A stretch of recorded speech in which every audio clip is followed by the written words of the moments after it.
How's it going, everybody? It's Clint from the Die Hard MMA podcast. This is UFC Vegas 259, most stacked card of the year. Me and my guest, Matt Holt, break the whole thing down from a betting perspective. Check it out at the link below. Head on over to odds.com. Give us a like while you're at it, and have a good week. Good luck on all your betting action.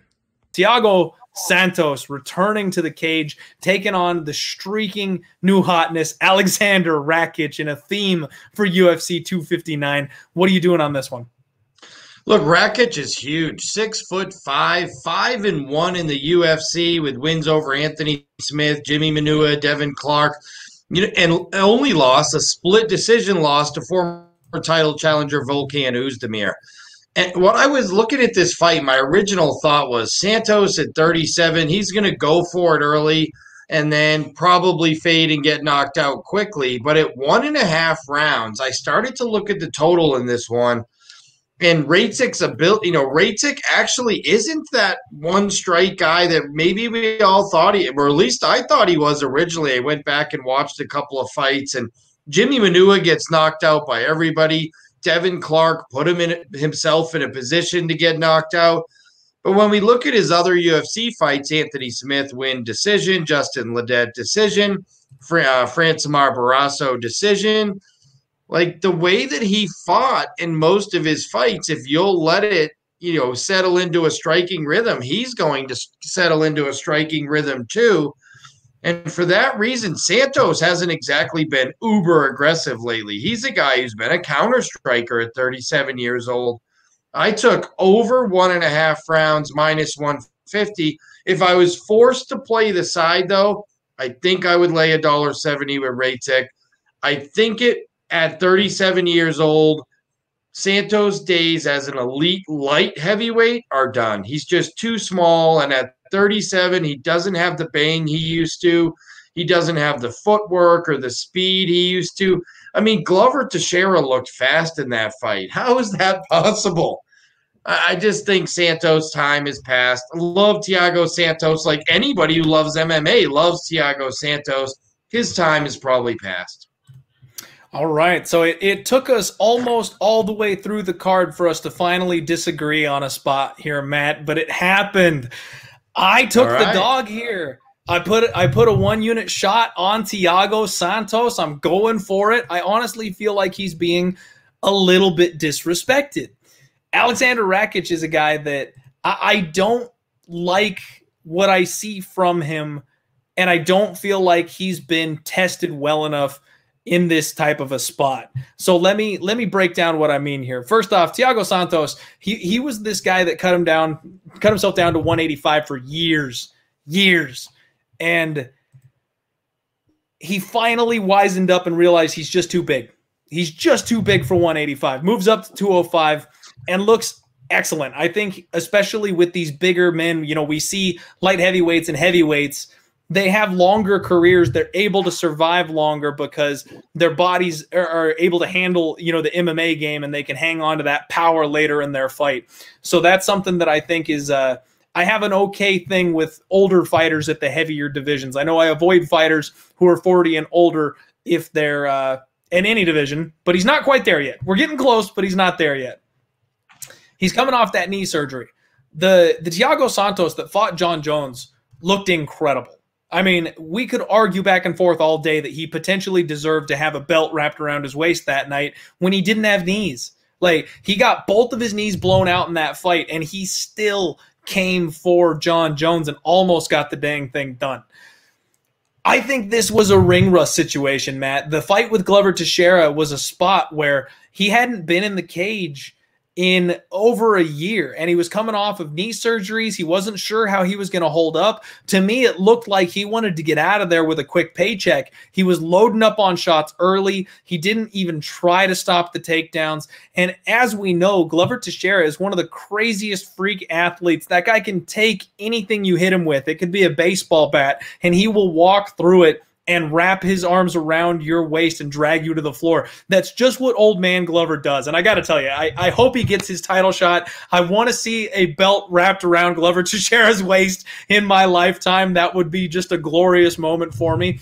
But I think that that's an insanely tough test for Santos to come back to, because Literally, we talk about guys that only get beaten by the elite. Glover Teixeira only gets beaten by the best of the best. He had a weird outlier against Corey Anderson back in 2018, but it was Prime Gustafson. It was Anthony Rumble Johnson who got him early, and then John Jones. Like, his resume is ridiculous. So I don't count the loss against Glover I don't count that loss to Glover against Teixeira very much. Yeah, and I don't know. It's tricky. It's a tricky spot. It is a tricky spot. But that's where I think that this is an inflated line. Because you look at Aleksandar Rakic, and this guy handled Anthony Smith. Smith was only there for a paycheck to that fight.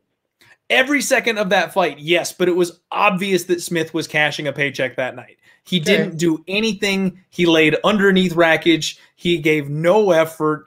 And really, honestly, just from his mental state, he came back way too soon after a bad situation. Yeah. So I don't buy into that fight whatsoever. He got pieced up by Volkan Oezdemir. Now, that fight is called a split decision. That was Volkan all day, Matt. I'm sorry. He got pieced up by Volkan Oezdemir. He got his legs picked apart. He had that giant hematoma on his shin, if you remember that.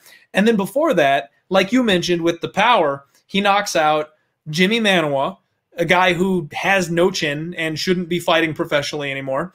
And he knocked out Devin Clark, a bottom-of-the-barrel 205er who could possibly be a 185er, who realistically was lighting Rakic up before he got clipped. That was a one-round war that made Devin Clark realize he wanted to go back to wrestling in his next fight. Yeah. I'm not sold with the resume of Aleksandar Rakic, and especially with the way Volkan Oezdemir backed him off with just a couple of leg kicks. Thiago Santos's leg kicks are brutal. I think now that he's got his feet wet, he got that loss out of the way, he knocked the dust off with Glover Teixeira. I don't think that Rakic is going to be able to handle him the way that Glover did. I think a couple of well-timed hard leg kicks when he makes entries is going to turn this into a kickboxing fight. And then I think it's very live for Thiago Santos just to be the one doing more work and landing the harder shots. Now, here's where I'm going to go ahead and put my tinfoil cap on. You ready for this, Matt?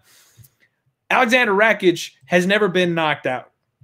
Thiago Santos might be just a little bit undersized at 205. So even though he's known for his power, unless he connects with that perfect shot, I don't know that he's going to knock out Rakic. It's on the table. Don't get me wrong. I'm betting the guy. I think he can knock him out. I'm going to put a little sprinkle on Thiago Santos by decision. And that's like plus 525 right now. Well, he's probably going to have to keep it standing then, because I think if Rakic starts wrestling him, it's going to be too much for the 37-year-old blown up middleweight. That may be true, but I think if he follows the game plan from Volkan Oezdemir, I think he can back him off and be available for a striking match here and force this thing into a bit of a brawl, and that's where he does a whole hell of a lot better. Unless Rakic comes out with the game plan of selling out for the takedown, willing to take the heat like Glover did to get in on the legs, which I don't know if he's going to do. I just think we both had a different impression of watching the Volkan Oezdemir fight, because I thought Rakic, for a lot of the fight, I thought Rakic was the guy coming forward. I'm not saying he was the guy landing the harder shots. I just thought he was the guy pressing forward. Now, he got his leg chopped up. I mean, that's a big part of MMA now. And he wasn't well prepared for it that night. I mean, I feel like fighting anyone who doesn't prepare for calf kicks at this point is crazy, because it is the new lethal weapon in MMA. It won Pedro Munoz the fight this past Saturday. Absolutely. Leg kicks are the new big weapon, and he was not prepared that night. But that doesn't mean he won't be prepared to deal with them every night, because as people learn to check them and get better with it. And what is the best way to deal with leg kicks? Start wrestling your opponent. I just have a feeling Rakic is going to wrestle him here. I actually think it's going to be Rakic by boring decision.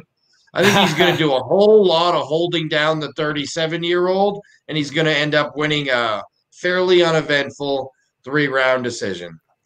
You know, you may be right, Matt, and if anybody else sides with you, honestly, I'd feel a whole lot safer playing the over 2.5 at plus 120 than I would just betting on Rakic. Yeah, I don't hate that part. I don't hate that part at all, because I don't think Rakic is a one-punch power guy, even at 205. The guys he knocked out, to your point, are very chinny. I mean, they both knocked out Jimmy Manuwa.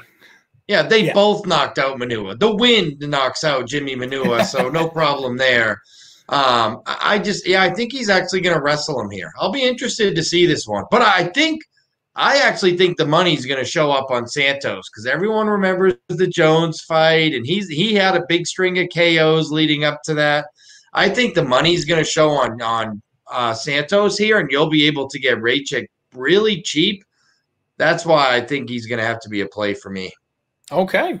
Well, we disagree, and as we all know, it's perfectly fine. And sure, of course, bookies wouldn't be in business if we didn't disagree on bets, right? So yeah, I like the breakdown, and a whole lot of people in the chat calling me out. Trust me, everybody, you're absolutely 1000% correct. I don't know what it is, but I don't like Aleksandar Rakic. I don't know what it is, but I just continue to poke holes in the guy's resume and what he does, and until he takes somebody on that I can't poke a hole in and comes out with a big win, I'm going to keep fading him when I get the opportunity because I don't think he's quite what people are making him out to be. So maybe I'm wrong. I've been wrong on prospects before, but I'm willing to put my money where my mouth is. We got 620 live viewers. Thank you all so much for hanging out tonight. That's a podcast record unless I'm mistaken. I don't think we've ever had 620 live viewers on the show. So thank you all very much for spending your evening with me and my boy Matt here breaking down UFC 259.